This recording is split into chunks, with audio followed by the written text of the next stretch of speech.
आज जो कहानी प्रस्तुत करने जा रहा हूँ उसका शीर्षक है जहाँ चाह वहाँ राह।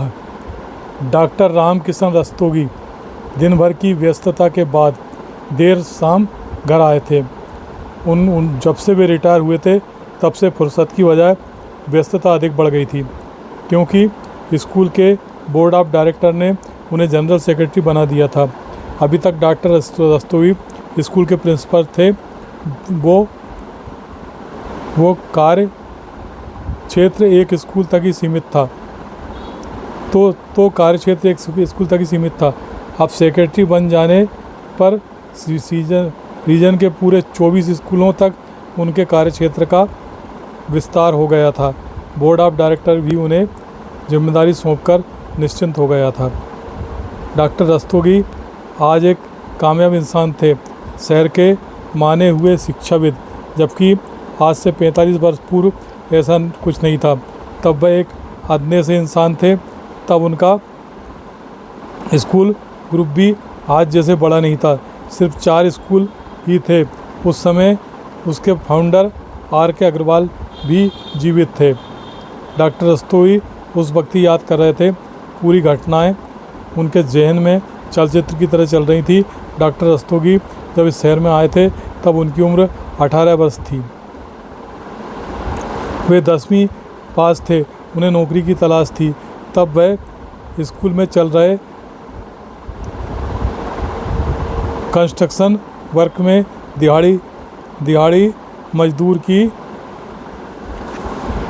हैसियत से आए थे। उसी समय वे R.K. अग्रवाल जी से मिले थे। रस्तोगी जी की कार्यक्षमता से श्री अग्रवाल बड़े प्रभावित हुए थे। काम खत्म होने पर अग्रवाल जी ने स्कूल में चपरासी के पद पर काम करने का ऑफ़र दिया था। तनख्वाह भी अच्छी थी। रस्तोगी ने ऑफ़र को सहर्ष स्वीकार कर लिया था। उन्हें अग्रवाल सर के कृपा पात्र बनने, उनका भरोसा जीतने में ज़्यादा दिन नहीं लगे थे। एक दिन स्कूल में घटी एक घटना ने उनका जीवन बदल के रख दिया था। हुआ यूँ कि 10वीं क्लास में गणित का पीरियड चल रहा था। गणित के सर सोलंकी जी एक सवाल में उलझ गए थे। वो सवाल उनसे हल नहीं हो पा रहा था।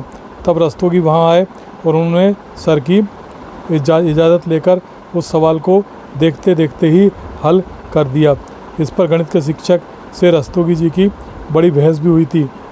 अंततः सोलंकी जी ने उनकी बात को माना था। ये बात जब अग्रवाल सर को पता चली तो उन्होंने रस्तोगी जी को चैम्बर में बुलाया। उनकी 10वीं की अंक सूची देखकर उनके आश्चर्य का ठिकाना नहीं रहा। वे फर्स्ट पास थे। अग्रवाल सर ने उनकी मजबूरी पूछी। तब रस्तोगी जी ने कहा था कि पिता के मरने के बाद उनके पास सिवाय पढ़ाई छोड़ने के कोई चारा नहीं था। ये जानकर अग्रवाल सर ने उनका नाम कक्षा 11 में लिखवा दिया था और पढ़ाई के साथ उनकी नौकरी भी जारी रखी थी। रस्तोगी जी ने 12वीं में ज़िले में टॉप किया था। रस्तोगी जी को इसके बाद अग्रवाल सर ने पदोन्नत कर प्रयोगशाला सहायक बना दिया था। पढ़ाई उनकी जारी रखी थी, जिसके कारण वह प्रथम श्रेणी में गणित से MSc कर पाए थे। इसके बाद B.Ed भी रस्तोगी जी ने अच्छे अंकों से पास किया था। अब अग्रवाल सर ने उन्हें गणित विषय के व्याख्याता के पद पर नियुक्त कर दिया था। इसी दौरान रस्तोगी जी ने PhD की उपाधि भी प्राप्त कर ली थी। अब वह डॉक्टर रस्तोगी हो गए थे। 5 वर्ष व्याख्याता के पद पर कुशलतापूर्वक काम करने पर उन्हें प्राचार्य पद पर नियुक्त कर दिया था।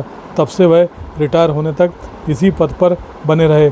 उनके पढ़ाए हुए छात्र उच्च पदों पर पहुंच गए थे। डॉक्टर रस्तोगी जी ने पाठ्यक्रम की बहुत सी किताबें लिखी जो स्कूलों में चल रही हैं। डॉक्टर रस्तोगी अपने जीवन से पूरी तरह संतुष्ट थे। उनकी बेटी चिकित्सक है और बेटा इंजीनियर, और इससे अधिक की उन्हें चाह भी नहीं थी।